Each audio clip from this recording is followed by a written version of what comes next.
Well, it might not be chronologically correct, but we're going Derby Day, Christmas Day, and Boxing Day, in that order. Welcome back to the Oh No No No podcast, where we are looking ahead a little bit ahead of schedule to our game on the 27th of December against Dunfermline Athletic in the Fife Derby. I'm your host this evening, Robbie Weir, joined firstly by Alan Douglas-Bunn. How are you doing, Alan? I'm really good, mate. Enjoying taking a wee break from trying to do everything before Christmas that apparently we have to do to come on here. You know, everyone needs clean. You know, even though it was just clean. You know, all these things you have to do before Christmas. So it's nice to get a break to talk about how we're going to pump the parish. Yeah, that's the benefit of not staying with my girlfriend, I guess. That'll come soon down the line. And then, of course, joined by Duncan Cameron. How are you getting on, Duncan? I am very well, mate. Very well. Get away from a lot of that by just being quite miserly. Just not really bought my wife very much for Christmas at all. So rap will take no time. Yeah, your mood might improve exponentially depending on the 27th and how that goes. So yeah, absolutely, fingers crossed for your wife on that one. So yeah, of course the Fife Derby coming up. It'll be this Saturday, and a lot to mull over in this one, given the current sort of vein of form of teams and how things have performed recently. Current form at the moment for Dunfermline and Allan in their last 5, they've only won the one game, they've drawn one game, but they've lost 3, although they are through in the Scottish Cup, which was one of the victories that they've had as well. They also got put out the Challenge Cup by Queen of the South, so a bit of a mixed bag for the Pars there. What have you made of their performances recently? Although I'm guessing that it's been watching from afar rather than too invested in Dunfermline Athletic Football Club. Yeah, no, I mean, you pay attention just because it's always good when your rivals get beat, and you know, we've despite us going on a really stinking run, they never got far ahead of us at all. So I don't know that they've ever been going particularly well, to be honest. They've been kind of hot and cold all season, I think. The last few weeks seems to have been on the colder side. It's probably been a really decent few weeks for Falkirk fans, actually, because they've been looking on to see Barney Stewart scoring in Dunfermline defeats, which is, you know, absolutely best of both worlds for them. But it's a strange one because, you know, they didn't start him last week. Todd seems to have gone off the boil a wee bit. I don't know how much Neil Lennon not being on the touchline has to do with all of that. I suspect he makes himself heard anyway, albeit he was obviously away back in Northern Ireland after the sad passing of his dad. But they're ultimately a young team. They're always going to be a wee bit inconsistent, and I think that's proving to be the case. I have seen some actually online questioning Lennon's position, which is just football fans, I suppose. They're all mental. Yeah, we'll come on to that in a bit later on. I suppose we're probably the ones to talk, given the last game at East End Park and how quickly the wholesale Barry Robson out mood developed within the Rovers support, but less of that for now. Alan mentions there, Duncan, that Neil Lennon is indeed going to be back in the dugout for this one. Do you think that's a potential factor? Maybe some fireworks to watch out for? Both him and Dougie Imrie, very passionate characters, shall we say, within the game. Couple of wallflowers. Yeah, I think so. I think they're two guys who wear their hearts on their sleeve, don't they? So I'm absolutely certain they'll both be having one of these little internal pep talks before the game about don't get carried away, don't get involved in anything, and then they will not be able to help themselves, which is part of the fun of it, really. So, I mean, to what, how much difference it makes, I don't really know. I think that's one of these intangibles that you'll never really fully understand. I mean, ultimately, you would think the week leading up to it and all the work that you do would have much more of an impact than whatever you might be able to say on the touchline. But, you know, there's a reason why most managers, apart from Billy Davies, want to be down their pitch side. So they'll certainly be hoping that it has a big difference. You know, they've not been on particularly good form, and always always interesting going into a derby like that. I think we saw this last time around. It was a bit of a... It's easy to forget, actually, given everything that's happened since, that last derby at East End Park had the vibes of a loser leaves town match about it, where we were obviously not on particularly great form, and the worm had started to turn against Barry Robson, but Dunfermline went into that game on the back of three losses and a draw, and I think they'd only scored once in those games. And had we won that game, which ultimately we never looked remotely like doing once the whistle went, but I think had we won that game, Neil Lennon would have been in quite a bit of bother. And obviously, as it turns out, we were abysmal, and it was Barry Robson who took all the flack. And ultimately, I don't think, with the benefit of hindsight, I think that was the point of no return, really. He carried on for a few weeks afterwards, but he was never actually realistically going to make it back. Honestly, I think the same could have been said if we'd won that game for Neil Lennon. They then beat Airdrie 4-0 after that, and I think that was a high watermark that they've now sort of only been in decline from, really. And as Alan quite rightly says, it's probably a little unfair given that, the last couple of weeks Neil Lennon's not been there for very understandable and very kind of sad reasons. But as you say, if he loses this one, now that he's back in the touchline, he's going to be right back to where he was. That's going to be a good degree of pressure right back on top of him. Yeah, absolutely. On you go, Alan. I was just saying, good. That's exactly what happens. Yeah, I mean, it is worth remembering that, of course, there was the situation with his family, and it's always sad to hear that situation. I think that with Neil Lennon, it's one where certainly you're absolutely right. The phrase "heart on the sleeve" is always going to get mentioned with regards to him when it comes to his results and the performances.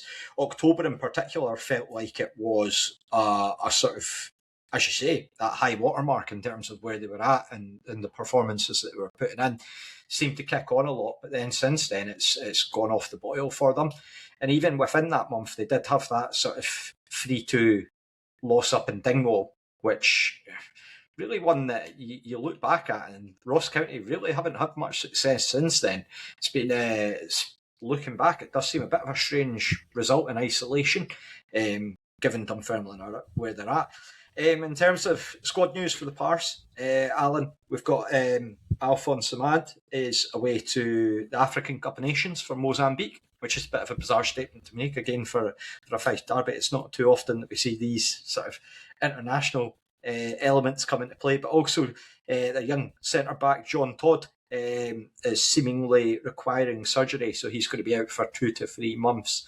They are going to see Nuruddin Abdullahi back in the team after he got the all clear from the concussion protocol. Just with their lineup at the moment now, they had a sort of 3-2 loss with Ayr where they conceded 3 goals in the first half last week, and then came back quite strongly through a brace from Kieran Ngwenya in the second half. Are you expecting to see a lot of changes from Dunfermline going into this one? It's hard. It's really hard to say. I mean, I've not seen enough of this mad guy to know if he's actually any good or not. He seems to be. I mean, you've got to imagine he's better than the options they had. I think I can't remember who they played in at centre half last week, but it was a very makeshift defence because, shock horror, Benny's injured again. So they've been having to kind of cobble together a defence. So I suppose from their point of view, they would be happy to see him back. It's really, again, it comes down to, I don't know, I probably shouldn't admit this when I'm on a football podcast to preview our game against our next opponents. Don't really pay that much attention to them, other than, as I say, checking out the results. But they do seem to have got a few players back. They've got my lookalike back as well, and Zach Rudden, wee touch younger than me, probably slightly thinner as well. So you've got a better first touch though. And that really is saying something. Yeah, so set for getting clipped there, lads. We are so set for getting clipped. Fuck's sake. Bring it on. Bring it on. No, you know what? Ultimately, it's a derby. Anything, and it's the championship. Anything can happen. They've got a few guys coming back. There'll be some who say, that Todd's maybe due a goal because he's been on a bit of a barren spell. Personally, I think he's due another elbow in the pus, but that's just me. I'm sure Steve will gladly give it as well. But no, it's really hard to know what to expect from them, because when they get it right, they can be a pretty decent football team, and they have got guys in there who can hurt you. There's guys like maybe Robbie Fraser, who's come in and having a really good season for them. Gilmore, again, wasn't he overly bothered about them signing him, but he's kind of really come onto a game for them. So they've got plenty in there that can hurt us. They've also got Matty Todd, so there's that. But there's another clip. Do you not like the amount of tempting fate you've done already, Alan? Yes, got to agree with that. I find it quite funny. The guy with the loudest sound system that you can get going in Starks Park is the one that's the one that's setting out all the traps for us there.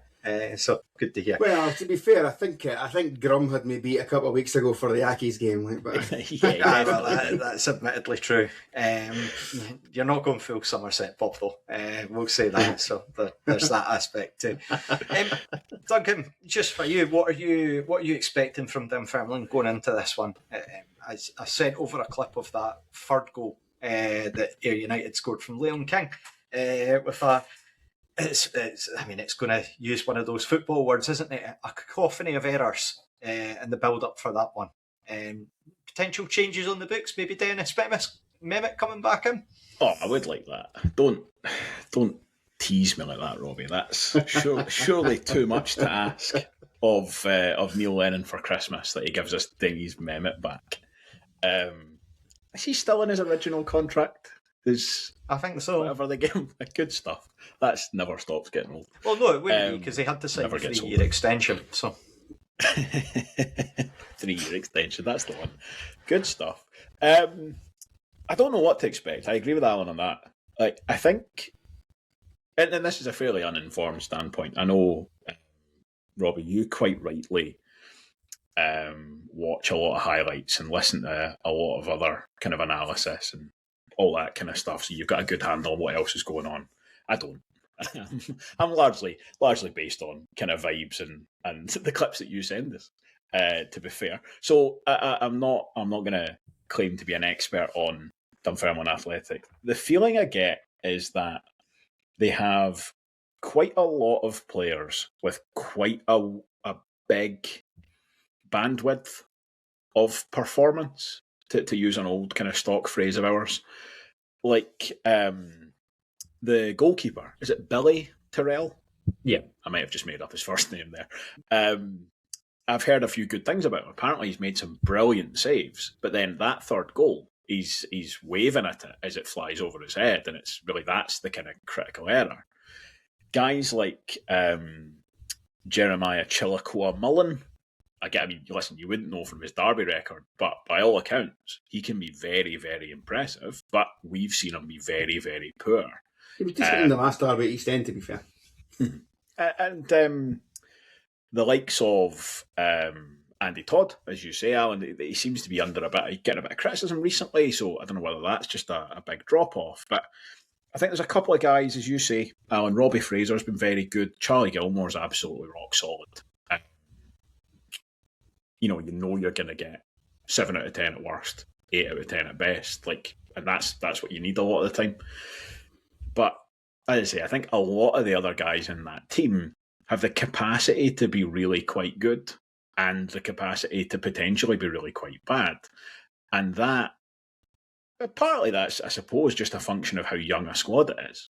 Because there's no hiding that. It is a very inexperienced squad. But it really, as I say, it means that it's difficult to know which Dunfermline team is going to turn up. Recent results would suggest they're not in a great place, but as I touched upon before, sometimes a derby's what you want for that. There's a reason that cliche of form book out the window exists. And it's also quite a handy one to be able to fall back on if you're the manager of a team that's out of form. Yeah, with Dunfermline, I mean, they seem to be the opposite of what you would expect based on what a lot of the discussion is about them.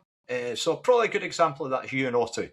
I think that a lot of Raith Rovers fans will look at Ewan Otto and say, yeah, he's always been a sort of quite a big figure in the last few years in terms of derbies. He's always been quite noticeable, whether he's playing at the heart of midfield and dictating the play and being able to get involved and stuck into tackles.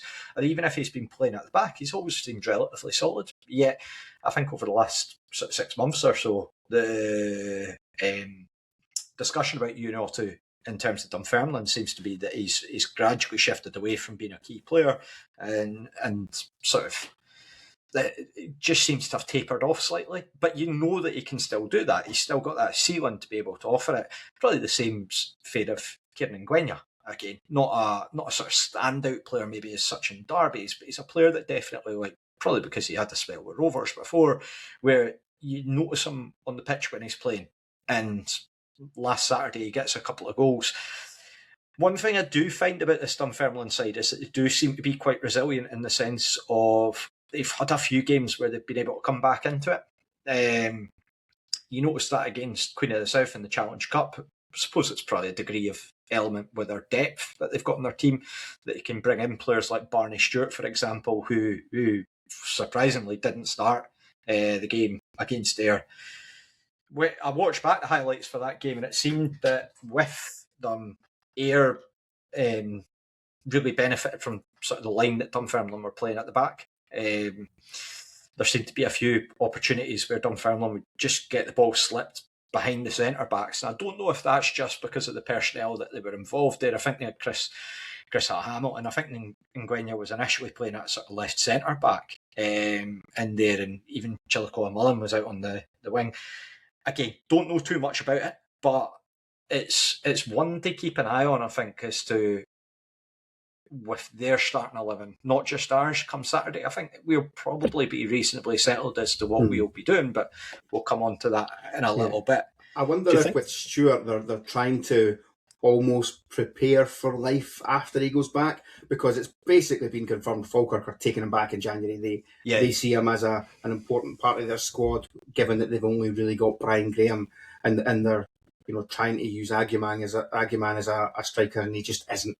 So they see him as someone who they can maybe bring off the bench when Graham gets tired. And I mean, he's shown he's got ability in and around the 6-yard box, which, yes, you maybe don't get as many opportunities with better defenders around you, and you maybe don't get as much space. But he's shown that if you give him the space and the time, he will put it away. So, he may or may not do something up there, which, fair play to the lad, given that he was playing in the East of Scotland League for Heriot Uni a couple of years ago. I was thinking earlier today, Barney Stewart, not a million miles away from Brian Graham in that sense, where it's because there's been a bit of, again, kind of the brief bit of pre-reading that I did earlier on. Dunfermline fans been a little bit critical. His first touch maybe isn't great, and his work outside the box isn't up to much, but he's scored goals. It's that's nothing to be sniffed at. And again, to go back to the goal that he scored against us in the derby, Blair made a really good point when he talked through it at the time, where it's his first touch is actually arguably really quite poor, but his second touch is so good you almost don't notice. A lot of people with that first touch would have completely lost it, and instead he turns it into the chance that gives him the goal. And it's reminiscent of something you can imagine Brian Graham doing. So, yeah, not the worst idea from John McGlynn, you would think, bringing in someone who's broadly the same profile, and the teammates don't need to worry about adjusting too much if one does come out for the other. Yeah, I'd say that with it as well, I think that they've almost known to a degree, because they brought him in when Zach Ruddin got injured. It's been one where they've used it to tide over, and now that Zach Ruddin's back, it'll be a question of sort of getting him back to full fitness and having him up top with Andy Todd, because that's when Andy Todd's most successful spell seems to have been with them. Seems to have been partnered upside Zach Ruddin, who's done a lot of the dirty work, and then basically been able to pull it off. Maybe I'm simplifying it. Again, we're not Dunfermline fans, fortunately, so we don't not being able to look into it in that much detail. But at face value, it does seem to be one to sort of keep an eye on. Bear in mind they've still got Chris Kane in the mix as well. I know he missed last week, but it sounds like they're just managing his minutes. And I think I'm right in saying this is the first derby of the season where they've not had a week off to prepare. So it could very well be that he's there as well. And I mean, if you talk about a stable of strikers, championship level, Zach Rudden, Barney Stewart, Andy Todd, Chris Kane, that's pretty good going for 4 forwards to be able to call on. Given that we only employ 3 forwards at the entire football club. They could do a lot worse than that. Well, that was going to be my next point. They are sort of top scorers, basically, in terms of the league table. So do you think that's a reflection of sort of the way that their style and the way that they're going out, Duncan, try to basically hopefully be able to get more goals than other teams just in terms of their build-up? Yeah, I think it's the way to go when you look at that squad. That their strength is going forward, because even the players they've got in support, the ones that we've just mentioned there. Is it Rory McLeod? I don't know anybody's first name. He's looked pretty handy the times that I've seen him. Once you start going further back and you get into that kind of holding midfield and into the defence, you start seeing issues. So it's not a side where you'd want to be building your strategy around keeping it tight, put it that way. I think even the likes of Chillico Mullen, who we've mentioned, when he's impressive at getting the ball down and playing out from the back. It's not necessarily his defensive work alone that's the real standout. So I'm not surprised that it's a bit of they're a team who are maybe more likely to win 3-2 than 1-0 when you look at the players that they've got. And it's much like us with Lewis Vaughan. I think if you could get Chris Kane on the park every week, they'd be in a better place, because he's just a player of enough quality. You see it in the derbies when he comes on for the last 10 minutes, and you think this would be a different game if he'd been playing the first 80.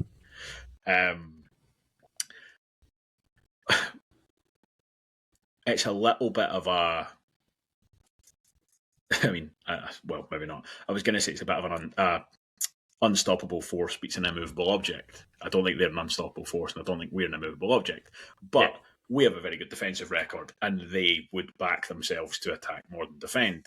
So it will be interesting, given that, as you say, they score an awful lot of goals, but they are in this period of flux where they've had Barney Stewart, but they know this is the last chance they're going to have him. So do you play him? Or, as you say, Alan, is it a case of actually you need to phase him out, so might as well start now?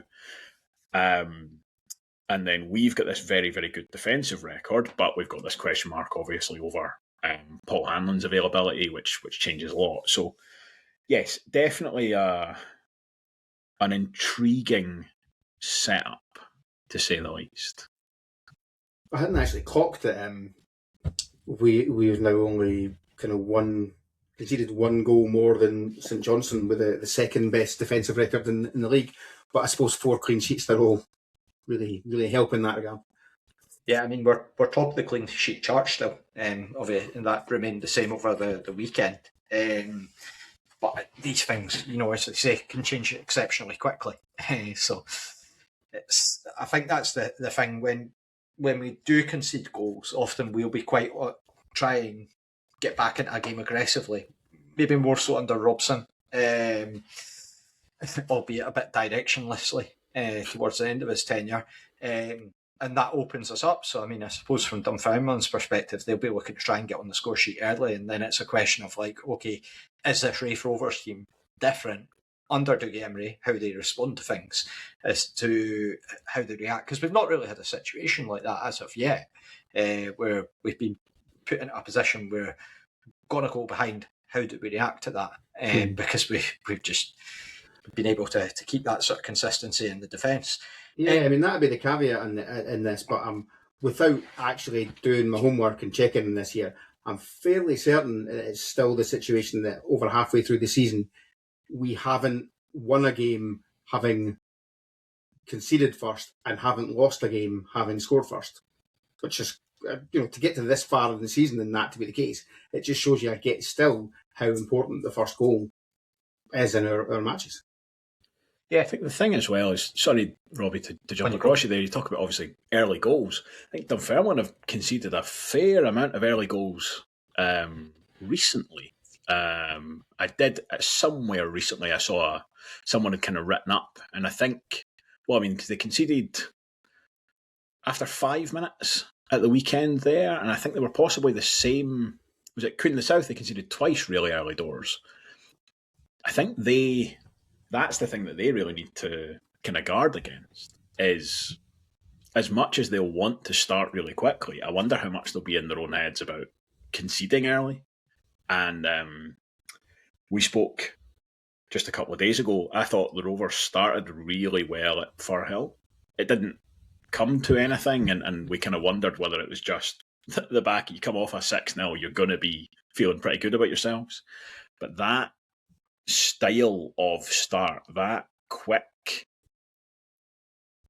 up and at them, if you can get a goal out of this Dunfermline side early doors, I wonder, with the form that they've been in, just how much resilience they'll actually have at that point. Yeah, I mean, if we're to talk about the psychology of it all, in the last 39 derbies, 15 wins apiece, and 9 draws to make us there, up to the full 39, Alan. Now, the recurring theme with that is probably home successes. Do you think that could be a sort of factor, or do you think that's something that fans just probably, us supporters, maybe look into a bit too much compared to the regular? It's undoubtable that Rovers have got a very good home record in this derby, but at the same time, is it something that you can often look too much into, and you've just got to see how it goes on the day?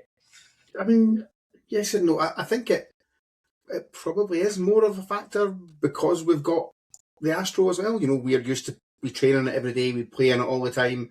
They don't. So I mean that must kind of play into it. They know the pitch, they know the surroundings. They're in, they're comfortable where they are. It must play into their head a little bit. I mean, if they know that they've not won a game here since whenever it is, or even scored a goal in however long, there must be a bit of that. I mean, Lennon will be in there obviously trying to say this is all nonsense. We beat them comfortably the last time. We can do them. We can take them on the day if we just do the things right. But especially if it goes, if we score early, or even if it, after half an hour it's 0-0 and they've not really had any chances, they must start thinking, Christ, they're never scoring here. And the fans get a bit frustrated, and there will be a decent travelling support, so they'll be able to make their feelings known. So all of these things kind of play into it, and hopefully it kind of has the opposite effect on us, on our players, that you think, we've got the beating of these guys at home, kind of gets them off to a good start. As Duncan says, that can be really important, and quite often in these games we do start, quite well. If we often say it in our group chat, you can tell how well we're going to do by how Dylan Easton plays in the first 5-10 minutes, and if he's kind of running around, really getting involved and kind of creating chances, you just think to yourself, we're in for a good one today. It's the spirit of Carol echoing through this podcast right now. Duncan, you mentioned earlier on, you sort of alluded to some of the discussion from Pars fans seems to involve a bit of a frustration in terms of where they're at the moment this season. It seems a bit that they're maybe a bit in transition, a sort of good month followed by a bit of a poorer month. What do you make on the sort of that situation, the circumstances that they're in? Is that maybe an ideal situation for Neil Lennon to potentially win over some doubters, having a derby game where he's won the last one at East End Park? So if he can do the same come Saturday, maybe have a chance to get people off his back a little bit. Yes, I think it's one of these high risk, high reward scenarios for Neil Lennon there. As you say, if he wins, especially if they play well and win comfortably, then absolutely, he can throw that in the face of any of his critics. But if they lose and if they play badly and lose, then he's going to be in a lot of bother. It's one of these situations where, ultimately, should a game against Wraith Rovers, another mid-table side as things stand, really matter more than last week's game against Ayr or next week's game against whoever other mugs they're playing? Like, I don't know, but it does. It absolutely does. And yeah, It's I don't county, so think that was an accurate description. there we go. That was probably like a 50% chance. I don't think Neil Lennon is at the point that Barry Robson was at, despite what I said earlier about that kind of loser leaves town. I think absolutely he'll be under a lot of pressure. But he does also have, maybe just based on reputation alone, I think he's got more of an ability to bring it back. In the sense that we reached a point pretty quickly with Barry Robson where we spoke about it a lot, where it basically stopped mattering how well he did, because it was only killing time until he did badly again, and we were all just going to be up in arms about it. Neil Lennon, I don't think, is in that place. So, absolutely, they're unhappy with him at the moment because they've lost 3 and drawn 1 of the last 4, and if they lose the derby as well, they are then playing very badly, and the teams below them, other than Ross County, have a habit of picking up points. So, suddenly you're then going not a million miles away from 9th.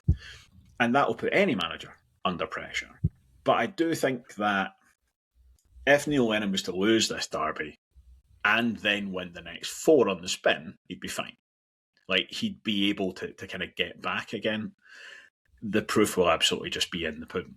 Like, I don't think he's actively, and I could be wrong again, Dunfermline fans might tell me different, but it doesn't feel like he's actively doing a lot of things wrong. It's more so that he's actively not doing quite enough things right. Whereas, again, we were up in arms at stuff that Barry Robson was doing, and that's when it's like, well, at minimum, could you just stop doing that, please?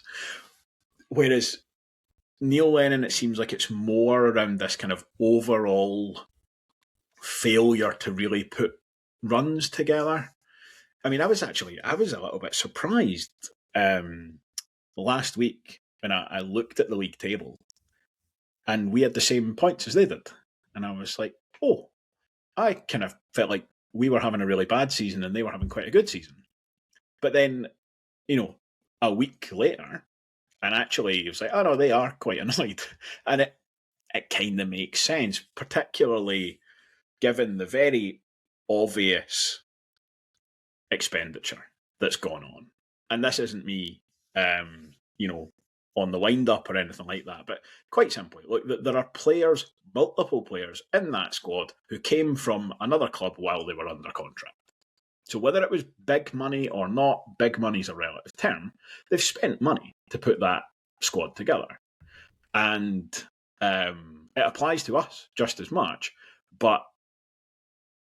and a lot of other teams as well. You can't look at our growth and not feel like you're underperforming. And that absolutely doesn't give Arbroath. It doesn't give Arbroath enough credit. But they're a part-time side, and that Arbroath team has been put together on, I don't know what percentage of Dunfermline's budget, but it's not 98. Tell you that much. Like, I wonder. I would love to know if you had a points per pound table. Ross County would still be bottom, and they would be bottom by an absolute mile. Yeah. But Stephen Ferguson will just still tell you though, it's not all about the money. It's not all about the money. Yeah. Unless it's. I actually don't know why it is, but it is, because we've felt it as well. It's really annoying when other people start talking about all the money that you're spending. And you're like, we haven't really, because that guy was actually, his contract was expiring. So it doesn't matter. The whole thing's about the money. But as I say, I think if you did have a kind of points per pound table, I think from what you can glean from public information, you'd have to imagine Dunfermline would be ninth. Like, I don't think the teams below them will have spent very much money. Morton was not a huge outlay. Like Airdrie, not a huge outlay. Whereas Dunfermline, they've got their Peruvian laddie who, I know they didn't pay £1 million for him, but he's not depreciated entirely in the space of a year since his last transfer.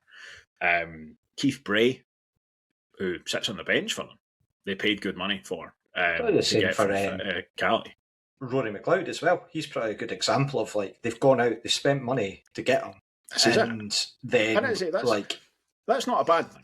Sometimes we talk about it as if it is, and it's like it's a kind of taboo thing that you support a football club and they spend some money and you're supposed to pretend they haven't. Like it's not a bad thing. It's totally fine, but you can see why their support are frustrated by it because ultimately, without getting into who spends what on wages and who's giving out contracts at whatever length, in the summer, Dunfermline spent some money on players and the Rovers broadly didn't. I don't think we bought any players in the summer, paid any transfer fees, and we've got a point more than they do at this point. And that ultimately lies with Neil Lennon. And that's, I think, where a lot of that frustration comes from, is really they should be, if you're looking at their overall plan and everything else, I think their expectation should be top 3, really. Like that's probably where they think they should be based on everything that's gone on. So the fact that they're kind of scrapping out in the middle of the table, I'm not surprised that he's under a little bit of pressure. I think with them, there's a couple of things. There's the expectation levels that were set when Board came in and there was talk of bringing quite a lot of money with them. So they're thinking, excellent, we're going to go out and spend a load of money. There's keeping Neil Lennon, signing a kind of a longer contract. That sets a level of expectation. So, and that kind of fed into a number of kind of pundits were tipping them to be up there challenging to win the league at the start of the season. And I'm looking, going, who have they signed? Some of their signings have done really well. Some of their young players come through have done well. But then I think the other thing that adds to it is the kind of narrative around them this season has led to situations like you mentioned, Duncan, where you kind of look at the table, almost expecting them to be up level with Arbroath and Ayr, and you go, wait a minute, they've not actually done that well. How come we keep hearing about they're a really exciting young team and, they're doing this and they're doing that? Well, they're not actually turning that into wins. Now, obviously the fans know that because they're watching them every week, but they still hear this kind of talking up of their really great young team, and if they're not seeing it, it must add to frustration on top of all the expectation that they already had, as well as the delusions of grandeur that come just with being a Dunfermline fan. It's a funny division because 3 points ahead of us, you've got Ayr United, and they're in broadly the same boat. They're fed up with their manager, not happy with their performances, don't feel like they're getting enough out of the players that they've got. Like it is odd. And actually, as I say, I wonder how much Arbroath are to blame for that. And they deserve all the credit in the world. But I do think that there's a snobbishness, and we'll be as guilty of it as anyone at times, I'm sure. But it's that thing of there's a part-time team above us. Like it just sticks in the craw more than anything else. It's kind of the opposite with us actually, because we're all really happy with how things are going at the moment. But you look at the form table, and we're still nearer the bottom than we are the top because we've only had 6 points in the last 6 games or something like that. But what you have to bear in mind is 3 of them came in an absolute spanking at Ross County, and 3 of them have come with draws away to the top 3 where we haven't conceded a goal. So it all kind of comes into perspective, I suppose. We've changed the manager, which, as we have been very open about recently, allows you to just project all your hopes with no sort of you don't have to have any realism, any reality. There's no body of evidence that you have to worry about. You can just go, maybe we're just going to be brilliant forever. Maybe this is it. And it's great. It's much more fun. Yeah. Well, time will tell. I mean, we might be talking very differently in the post-match, but we'll talk about Rovers for now, because that's enough about our rivals along the road. Now, there's been a bit of a, I don't know, how shall we broach the subject, but let's talk about some of the injuries that we've got in the team at the moment. I think the first one to really talk about, Ian Collin has been getting his work in and doing a real shift for the Courier, I've got to say, because he's been asking all the questions of Dougie Imrie. We'll start with Sean Byrne, Lewis Vaughan, along with Callum Fordyce, Allan, all still out long-term injured. Do you think that, I mean, aside from the immediate impact of not having them available for the derby, do you think that kind of shapes what we're looking at going into January? Does that maybe impact transfer business? Because it's three very different positions across the pitch: a centre-back, a holding midfielder and a centre-forward.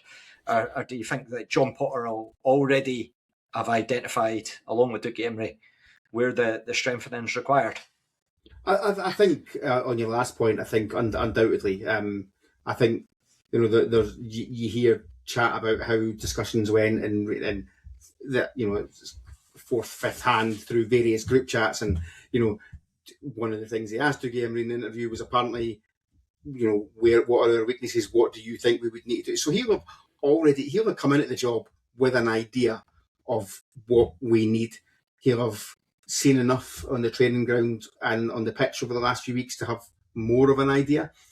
In terms of the individuals mentioned, I think a centre-half almost has to be part of our business in January, just because we're in the situation we see now where, it only takes one injury and you're down to two natural centre-halves, one more, and you're potentially back in the situation of having Scott Brown back there, or as you guys discussed on the post-match there, Duncan, maybe Ewan Wilson dropping in. I have to say, actually, on your discussion with him, when you saw that picture of him on the training ground today, he certainly looks like he could fill in at centre half. He's a big laddie, like. He's so well built. Like, if you told me Ewan Wilson was 5'9", I would believe you, and if you told me he's 6'3", I would believe you. I just have what I don't fully understand is how far away he is from me at any time when I'm looking at him. I see. We've got Father Ted going in my head now. Small, far away. In terms of centre midfield, I kind of feel for that type of midfielder we're reasonably well covered, especially if we have centre half cover and Jordan Doherty can go back in there. And it's crazy we're talking about Jordan Doherty in terms of being a midfielder, given that he's played about 110 minutes there or something like that. The Ross County game and then the first 20 minutes or whatever for Hill. But he's done so well that we're already in our heads he's a centre midfielder and we want him in there, and the team's better when he is. So I think that makes the getting someone in to cover Sean Byrne less of a priority.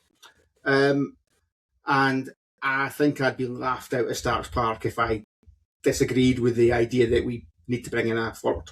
But Jack Hamilton has he's started doing a lot better recently. There's no doubt about that, and credit has to go to Dougie Imrie and Andy Millen for that. Absolutely, we all hoped that'd be what happened, and it is kind of looking like it is going to.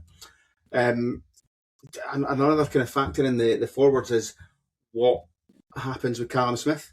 There's an awful lot of rumour going around that he's going to Montrose, which, frankly, I think would be a cracking move for him. Because I really do. I think that'd be a very, very good move for him. It does leave us even shorter than cover. So I think you're probably looking at least one, maybe even two forward players coming in. Whether or not one of them's a co-op guy for Rangers, apparently we've got one already. But I don't know. I don't know what the plan would be there. But we certainly are going to need at least more bodies in there, preferably bodies that are actually going to contribute as well. I think the difficulty going into January is that you've already got a body of evidence there of saying, okay, we know what the issues are with this squad. And then as soon as it hits January 1st, after the bells have gone and you've turned off Jules Holland, you're like straight away like, right, where the fuck's our forward? And weather update, admin, weather update. Yep, and then by the time the 4th of January the 3rd of January rolls around and we've got that trip to Airdrie, straight away people are like, well, why haven't we signed a forward? And then you get to the 10th of January and it's like, well, we're still waiting on this forward. What's going on? Very difficult window to be navigating. So keen to see how the fallout from that occurs and the direction it would take. I do agree with you about Callum Smith, though. I think it would be. I'm sure that he, for his point of view, he's probably looking and saying, "Well, I want to be playing football as much as possible, and if you guys aren't going to give me the game time, I feel that I want." Mm-hmm. There's that aspect. Who knows? It might be that he says, "You know what? We might have been fed a lot of nonsense about this Montrose thing." It's often hard to tell with these sorts of things. Yeah. So often you sort of read rumours and then something completely different. I mean, you just need to look back to last summer and how often Dylan Easton was linked away with Dunfermline, and look where that one ended up. The other injury picture, very different though, Duncan, was Paul Hanlon, who of course you spoke about for a large degree of the post-match podcast. Dougie Imrie spoke to Ian Collin and sort of mentioned that it was a coming together during the game. They took him off as a precaution. He went to hospital. They were worried at the time, and obviously he needs to come off, which is not like him, but he's okay, and we're good to go. We'll just need to see how he does for Saturday. A bit ambivalent there, maybe from Dougie Imrie, maybe playing his cards close to the chest, a guessing game as to whether we're going to be seeing Paul Hanlon feature for the Rovers on Saturday. Yeah, you wouldn't expect anything less, would you? You don't want to be, letting Neil Lennon see your cards if you can help it. I think one thing that we can say for certain is that if Paul Hanlon is remotely fit to play, he will play. He's on one degree, he's too important to the team, and on the other, it's also absolutely in his nature. Like, he is just that kind of guy. And it's just a case of you really just don't know. That the big thing, obviously, is that it's not concussion.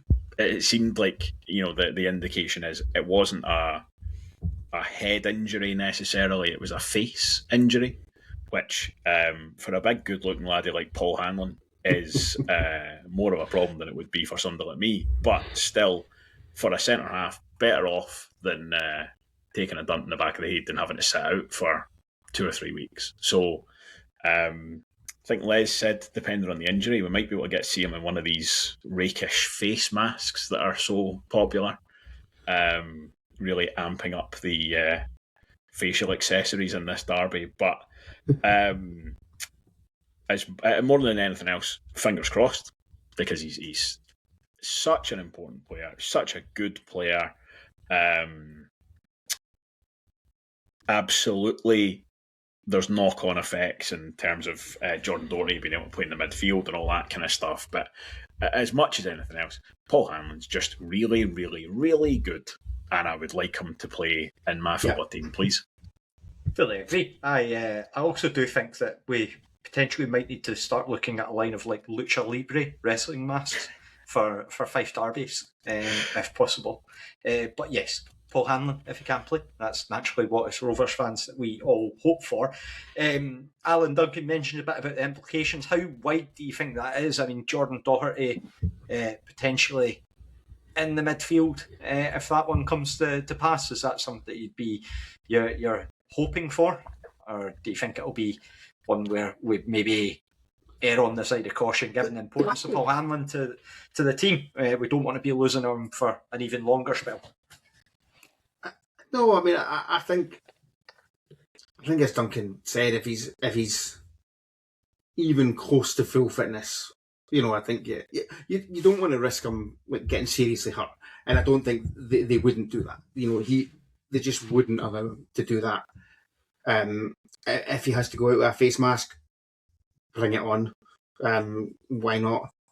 But I think it does. It just, we look as much as Darryl O'Connor and Jordan Doherty did very well there at the weekend together, and you wouldn't know they were kind of playing together as a pair for the first time. Having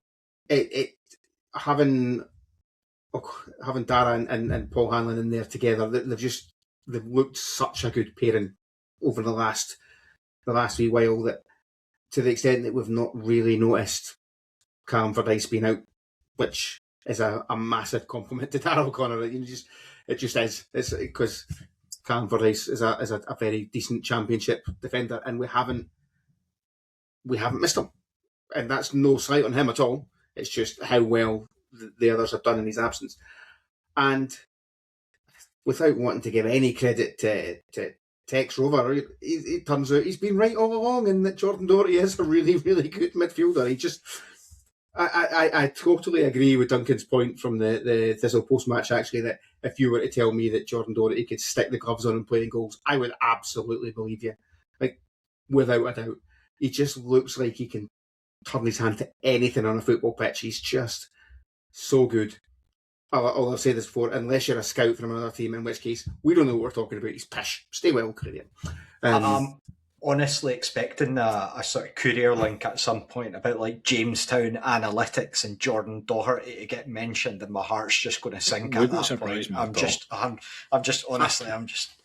I have no doubt. Like, I have no doubt he could step up to Scottish Premiership level without a doubt. No problem at all. He is that good. And it's funny because I don't know that fans of other teams will necessarily see it, because they don't see him all the time, and he doesn't often do spectacular things. His run through them, like pretty much from his own box to set up the goal. I think was it Jack Hamilton's goal against County. There's a huge caveat there about County really weren't trying that much, but he's so good on the ball going forward as well. To get by in the Premiership now and to have a decent career out there, I think regardless of where you play on the pitch, even as a goalie, you have to be comfortable with the ball at your feet and kind of bringing it forward, passing it around, and he absolutely has it.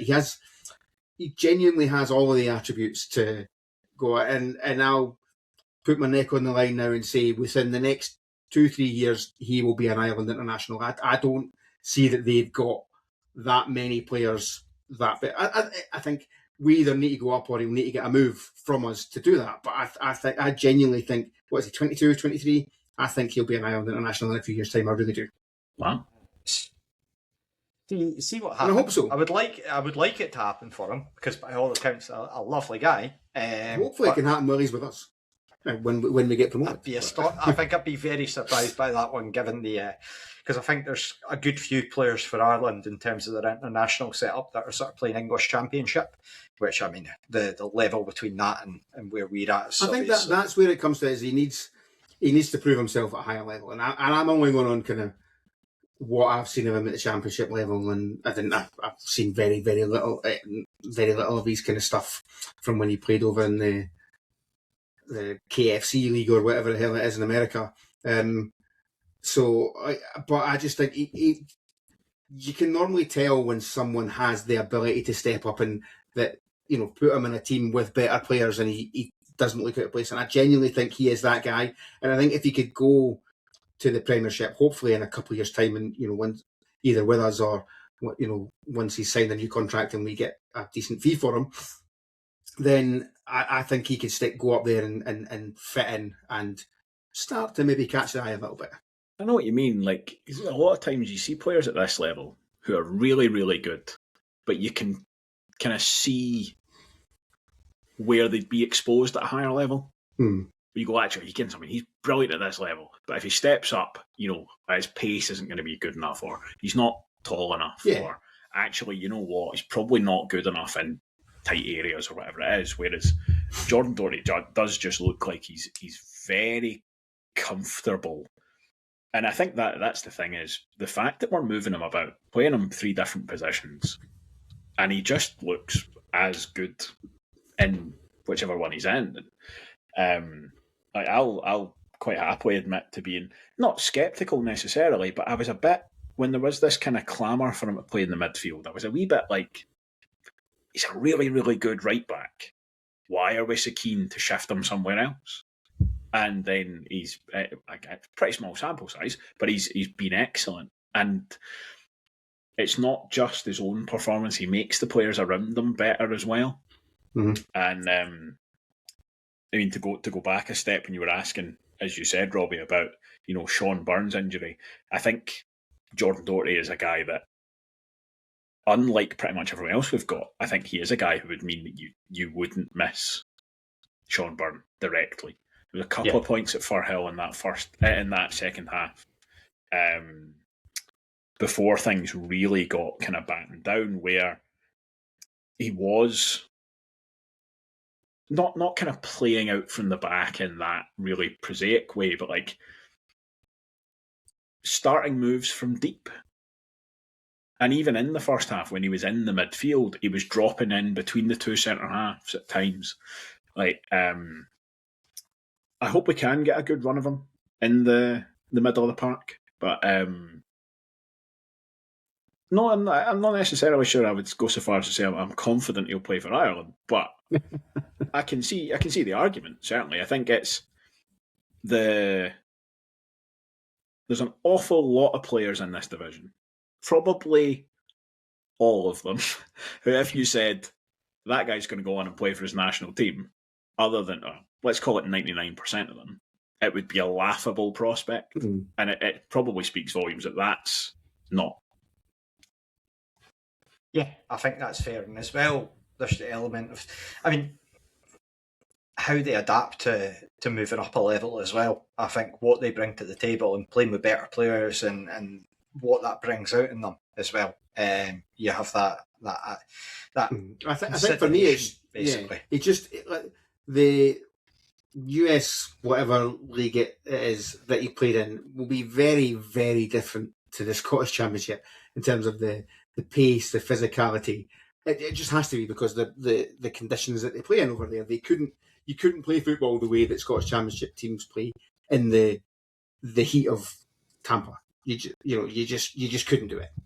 I think the model, it's such a different type of game, and he hit the ground running. He just came in, and he didn't take that much time to get up to speed with it. He just came in, and so that's what kind of makes me think that. I'm not saying that our level's a higher level than theirs. It's just a different type of game, and I think the Premiership would be the same. It is a higher level, of course, but I think he would go up there and hit the ground running as well. I think the model would be Harry Milton, who was at Thistle and has now gone to Hearts and is top of the Premiership, and by all accounts, pretty integral. Definitely not making a mug out of any of us. Yeah, exactly. So somebody on this podcast made a point that he'd missed his chance. I can't remember who it was. Good looking fella, I think, but it doesn't matter. Relative to the time, Duncan. Relative to the time. That, by the way, that is the only time I've ever had to mute a Twitter thread.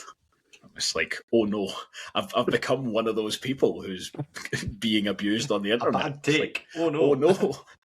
I didn't realise that was a possibility. The Hearts fans were very unhappy, and it felt like I had two choices. I could either try and be like, I'm actually a really big fan of him. I was trying to make that point because I was disappointed, or just be like, right, I just need to mute this and find no way to let the entire Hearts support's thoughts on why podcast equipment should be more expensive, and try and not let that get to me. I'm very pleased to see Harry Milne doing so well, and hopefully Jordan Doherty can do the same. That's the point. Yes. Just to come back to you, Duncan. Let's turn to Dougie Imrie. Now, this is, as far as I can see, I think it's a bit of a new one for Dougie Imrie. He's had a good time with Morton in terms of the Championship, with plenty of games at this level. Had Scottish Cup runs, highs, lows. I don't think he's ever had a derby, though, for Morton against St Mirren in the Renfrewshire derby, other than outside of pre-season. So, a new experience for him. Do you think he should...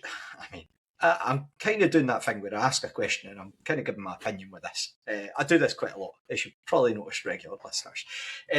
Does he strike you as the type of individual to thrive under that sort of circumstance where derbies seem like they'll be the best thing for Dougie Imrie? Yes. Although, again, as we touched on earlier, right now I only have a universal positive regard for Dougie Imrie. Like, you could ask me basically anything, and I'd just be like, "Yeah, I'm pretty sure." It's like, do you think Dougie Imrie could throw a shoe over the roof of a pub? I'd be like, "Yeah, yep." Open Without heart surgery. Aye. Yeah, absolutely. Yeah, sure. Just listen, someone give him a crack at nuclear fission and it'll be sorted by Sunday. But yes, actually, yes, it does. And again, my favourite thing at the moment is kind of bumming up Dougie Imrie. My second favourite thing is slagging off Barry Robson. So let's put them together. I think this is exactly the kind of thing that Dougie Imrie's personality seems geared towards. Whereas Barry Robson seemed to have that kind of fairly anodyne approach where it was, like trying to take the emotion out of a lot of stuff and play it with a straight bat and and again, that's probably unfair, but that was the impression that we got. Whereas Dougie Imrie's he's a vibesman. He's about how it feels, and he seems to.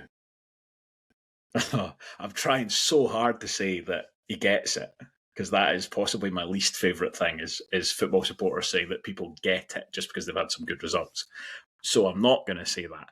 But he does seem like the kind of guy who, yes, understands why derbies are fun and why they matter and why they're important. And that's no guarantee of a positive result, but yes, I suspect he will thrive in the environment in the sense of, I think he will rise to it. I don't think he will shy away from it. Robbie, do you think that Dougie Imrie is the type of person who would thrive in a derby environment despite having not had one previously? Well, I mean, you would go back to his playing career, wouldn't you? Where he's played in numerous Lanarkshire derbies between Hamilton and Motherwell, and by all accounts, I think he had a pretty good record in them. Motherwell seemed to establish force on the top flight, but when Accies went up and he was playing for them, I believe that. He's certainly spoken about that before, so he knows what it means in terms of for one group and how that can impact it. And he's seen the other side of it. He mentioned it in his sort of longer form interview with Davey, where he was talking about like the Hamilton and the Motherwell fans. With the situation with his daughter and everything that entailed, the gesture that they made, in spite of the sort of putting basically the sport to one side and focusing on what is really important, which is the human aspect, and bringing through that. But yeah, absolutely, he just comes across as that character. I'm very keen to see what it would be like to be in a South Stand at full time if we win. Because it's just a nice place to be, being in a South Stand at full time after a derby. And if you've got Dougie Imrie striding towards the South Stand, even better. So, what about for you, Alan? You have the same opinion? No, absolutely. He was a player who didn't ever shy away from a challenge. You knew you were in a game when he was there. I think I'm right in saying as well, he actually mentioned in his interview that he was actually a Motherwell fan and then went on to play for Hamilton against them. So that takes something. I seems like the kind of guy who will take on any challenge head on. And the good thing is that there is plenty of experience in that dressing room of derbies as well, so he doesn't need to kind of try and tell them what it's all about. They already know. I don't know if Andy Millen ever actually played in a Fife derby or not. I think, I can't remember if we were in the same division as them at the time he was with us. I think, well, obviously you had the... Confer among yourselves, I've got always next season at my feet, so I'll be back in a moment, lads. The famous Millennium Derby, I suppose. I think he might have been around about that time, so he may well have... It'd actually be really funny if it was him that got what's his face sent off, Owen Coyle. That'd be really funny. Just while I'm doing my research in the middle of a podcast, Duncan. He did actually. He was sent off in a 1-0 defeat at Starks Park in March 1997. Yeah, let's hope he played in others. That was the terrible derby season. That was the terrible Derby season, that one at 96, 97. Don't like to think about that. Let's talk more about Ross and what he brought to the table in derbies, because that was a bit more fun. If we're looking in terms of the lineups, though, Duncan, just to come back to you, one certainly forced change was, Josh Mullen set off. Do you think that lends itself to a potential change of shape, or do you think it will just be a change of personnel if Paul Hanlon is indeed fit going into this one? That's a good question. Makes a change. I don't think it will change the shape, but I wouldn't be amazed if it did. In the sense that, well, I suppose actually, it's not necessarily the lack of availability of Josh Mullen or even Paul Hanlon that might change the shape, but as we saw against Ross County, there was very much a purpose-built strategy to go and exploit County's weaknesses, many of them as there are. So if we turn up on Saturday and Dougie Imrie's got something else up his sleeve for Dunfermline, I wouldn't be amazed. And I would be quite pleased, to be fair, given how well the last one went. But my suspicion, as we sit here just now, is that he'll stick with the 4-2-3-1 that we saw up until the red card. And then I think that gives you an interesting choice. If Paul Hanlon's not there, and I still feel like you've kind of got to operate in the assumption that he won't be. That looked like such a nasty hit on Saturday. If he does come back within 7 days, that's a Lazarus level recovery from Paul Hanlon. So if indeed he's missing, then I think quite simply Jordan Doherty has to drop back into the back four. I think it's a straight choice. You get two players that can come in, and it's either Paul Inseal. We've reverted to Inseal. We've abandoned Niso as our pronunciation of choice, I believe. Either Paul Inseal comes in, or Richard Chin comes in. Basically, I think those are your two choices. I just don't see anyone else being a viable option, to be honest. And for you, Alan, is there any changes that you would want to see across the team, whether it's sort of non-enforced changes? Is there anyone off the bench that you would think, right, maybe it's an opportunity for them to come in or grab a chance, given Josh Mullen came off? So, I mean, is it one for maybe even Richard Chin right from the start? He's came back in, performed reasonably well, could offer a bit of a different dynamic coming in from the left. I mean, in terms of Mullen, I think if Hanlon's fit, I don't think Mullen would have started anyway, even if he hadn't been suspended. I think, I don't, so it wouldn't have been it's only really for me a conversation if Hanlon doesn't make it and Doherty has to kind of step back into there, and I think it probably would be Inseal who comes back into that midfield place. I think you don't want to be rushing Richard Chin back. He was out for a long time, and he adds pace and directness up there that can really hurt teams. So you don't want to risk kind of putting him back out again, especially because then no doubt by the time he comes back, Malaysia will be playing another 14 games or whatever. So, we want to get as much out of him as we can, and that means managing his minutes to make sure he's fully fit. And you know what? He's a bloody good guy to have coming off the bench to run at tired defenders. So, no, I think I agree that we'll probably stick with a 4-2-3-1, and I think if Doherty's not in that midfield, I think it would be Inseal who'd come back in. Yeah, I just keen to see the way that both teams line up going into this one. I think that for a derby, there's so many questions to come in, and the way that we approach this game, depending on how Paul Hanlon's back and whether that offers us that opportunity with Jordan Doherty in the middle of the park. definitely want to keep an eye on. So we'll wait eagerly for 2 o'clock on the 27th. I've prepared a Should McStay or Should Dargo, just to tide us over.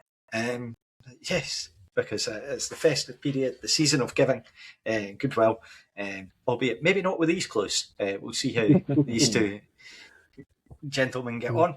I will continue to confuse my wife by writing them in the pad that she uses for her work. She must have been looking last week going, what the hell is that all about? It's funny you say that, Alan. I was cleaning out my office earlier because I was procrastinating all the other stuff I was supposed to be doing. And I have like a pad that just sits on my desk, and it is both my podcast pad and my work pad as time goes on. And it's really confusing to look through pages because there's no kind of distinction between where it ends and where it begins. So there's just especially if Les has been doing the clues. Yeah, absolutely. It's just sea levels written, and then there's tax tables and all this other kind of stuff in there. Okay, so we've got 6 clues about a former or current Rovers player. So clue number 1, I have played less than 50 competitive games in my career. Oh.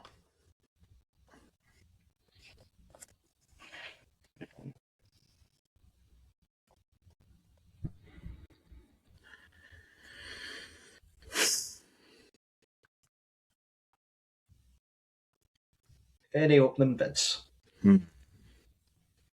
So, it's either a very young player, a very shite player, or a very injured player. I was going to throw in a final option there of a perennial sub-goalie. Oh, yeah, that's fair. And listen, those categories aren't all mutually exclusive as far as Rovers are concerned.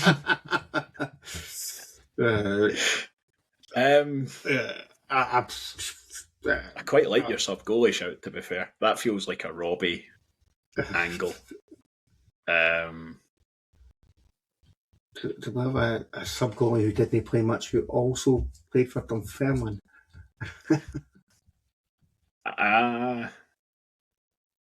I mean, I'm very much taking this off your toes, Alan, but Brian Potter. Because I don't think he played an awful lot of football. To be fair, I wouldn't have got there myself. I don't think I'd go there myself anyway. Well, listen, I wouldn't have been close to it. So, and I was thinking along the same lines as you to start with, so I'll go with the first category and just go with Ty Montague. Ty Montague.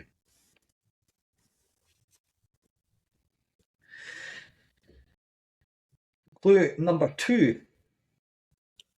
I am capped at youth level internationally. I wouldn't have thought. No, I can't possibly have been. Couldn't have been at youth level. What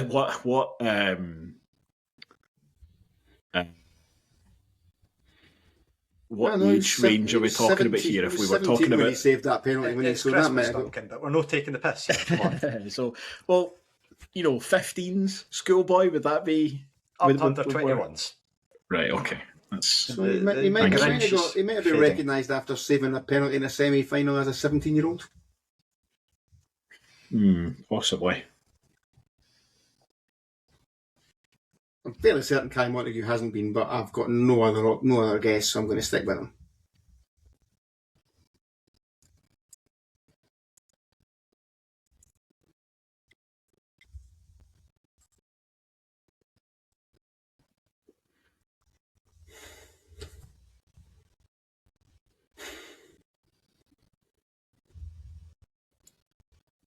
Any further guesses?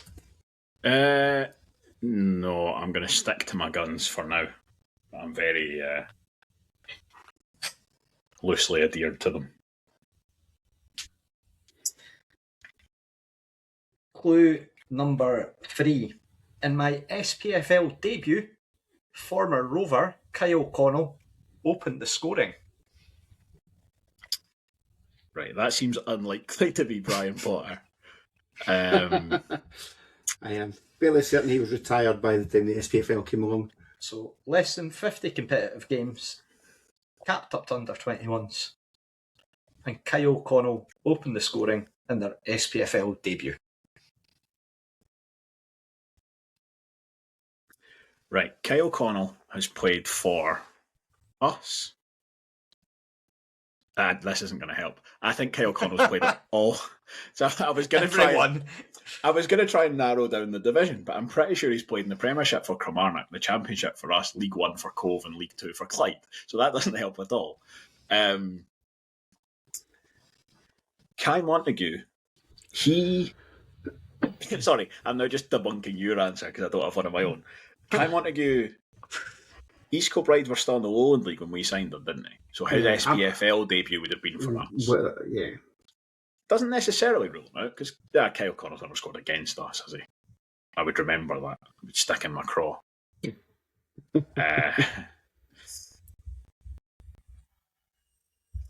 Kyle Connell.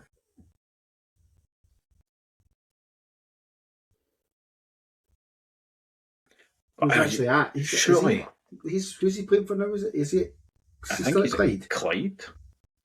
I think he's doing reasonably well for him as well, actually. Yeah. Right, Alan. We're being silly. This must be within like the last 3 years, broadly. 5 years max. Did he go somewhere on loan before he came to us? I don't know. He was at Kilmarnock, but fewer than 50 games. So I think we have to rule out that whole. I realise this isn't a team game. I can't help myself. But to all intents and purposes, it becomes one.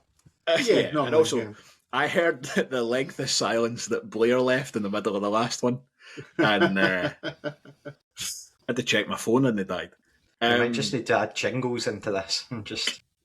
Yeah. Music or something. Where was I going with that? So I think we can almost rule out the guys who were shy. Like, were kicked about for 10 years but played less than 50 games. I don't think we're in that category. I think we're talking about young players now, if they've played fewer than 50 games. Actually, Robbie, going to give me that first clue again? I have played less than 50 competitive games in my career. That's fine. I just wanted to see what tense you were using, but it's fine. It's present tense. It could just be a young player.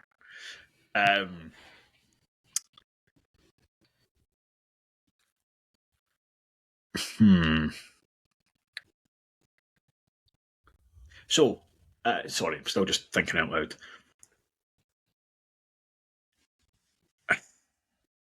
Can it be someone that Kyle Connell has scored against for Clyde? Because we've not signed anybody that he could have. We've not signed anybody out of League Two in the last 2 years, unless I'm forgetting somebody. Can't be Kai Montague, because he made his SPFL debut for us. Kyle Connell wouldn't have scored in that game. Can't be Lewis Gibson, because he'll have played more than 50 games? Question mark? Awesome. Would you like a clue 4? Give me 2 seconds. Sorry. I'm going to just throw a name out there, and I'm not sure if he played SPFL football for someone else before he came to us on loan. Before he came to us, but I'm going to just throw out Dylan Gore.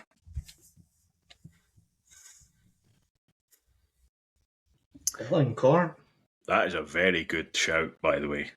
He was a youth international. He's played, I would guess, fewer than 50 games. Must have done. And well, he may well have played in the Challenge Cup. The Challenge Cup's run by the SPFL, isn't it? Yes, it is. Yeah, give us the next clue, please, Robbie. I'm not going to get a better answer than that. Clue 4. I was born 20 days after Claude Anelka took the reins at Rafe Rovers. So that was 2003, which would make him roughly 22. It's very Dylan Corrish. Yeah, I don't see any reason to change that, to be honest. Core adjacent. you sticking with the joint agreed answer of Dylan Core? Well, it's Alan's answer. I'm just. I'll play a team game, so good.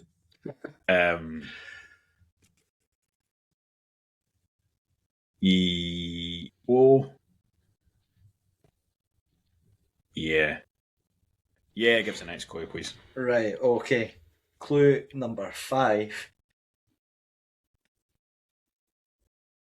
I played 20 games for Rovers, scoring 6 goals, including one in a Fife derby.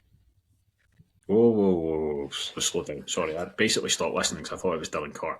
20 games, 6 goals. Of course. As soon as you had 6 goals, I was like, oh, sorry. 20 games for Rovers, 6 6 goals, including one in a derby. Because the other names I was thinking of there, they were all defenders. I was thinking about like Conor Riordan because he'd played youth football for Ireland. Ryan Nolan was in my head for some reason because I think he just must be roughly about that age.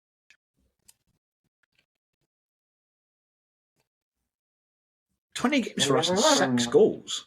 Nobody scores that many goals for us in 20 games. That's...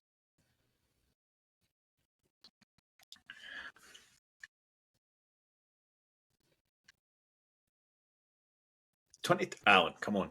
22-year-old. Practically young players who scored in it. A 22-year-old player who scored 6 goals for Race Rovers. That's not a long list. No.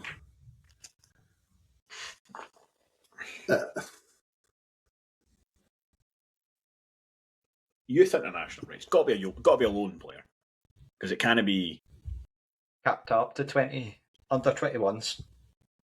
So just to It's recap, no they played Lewis Jameson, is it? Did he score in the they derby? played less than 50 games competitively in their career. In their SPFL debut, former Rover Kyle Connell opened the scoring. They were born 20 days after Claude Anelka took the reins at Rovers. They're capped up to under 21s internationally. And they had a 20 game stint with 6 goals, including one in a derby. Did Jameson score in a derby? Oh, is it Finlay Pollock? Duncan. The final clue is Neil Collins brought me in on loan. It is indeed Finlay Pollock.